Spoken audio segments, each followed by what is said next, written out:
ಸುರೇಶ್ ಅವರು MP ಅವರು ಇದೆಲ್ಲ ಗೊತ್ತಿದೆ.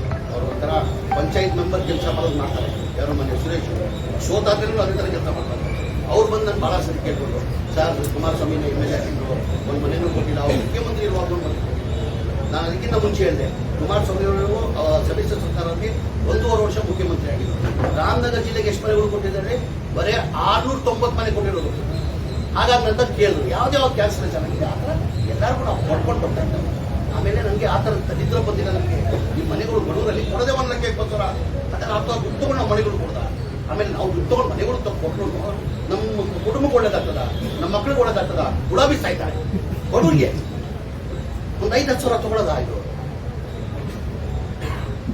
ಆಮೇಲೆ ನಾವು ಟಾರ್ಗೆಟ್ ಇದ್ರೆ ನಾನು ಟಾರ್ಗೆಟ್ ಕೊಡ್ಬೇಕು. ಆಮೇಲೆ ಎಲ್ಲ ಇದು ಒಂದೇ ಇಲ್ಲ, ಎಲ್ಲ MLAಗಳಿಗೆ ಎಲ್ಲ MLA ರಾಶಿನೇ ಇದೆ. MLAಗಳು ಲೆಟರ್ದು ರಾಶಿನೇ ಇದೆ, ಯಾರ್ಯಾರು ತಿಳಿಸಿದ್ರೆ ಅಂತ ಹೇಳ್ತೀನಿ, ಮಾಹಿತಿ ಕೊಡ್ತೇನೆ.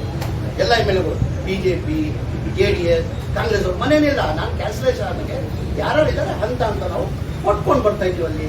ಆಮೇಲೆ ಮನೆಯಲ್ಲಿ ಬಡವರಿಗೆ ದುಡ್ಡು ತಗೊಂಡು ಮನೆಗಳು ಕೊಡೋದ ಎಲ್ಲನ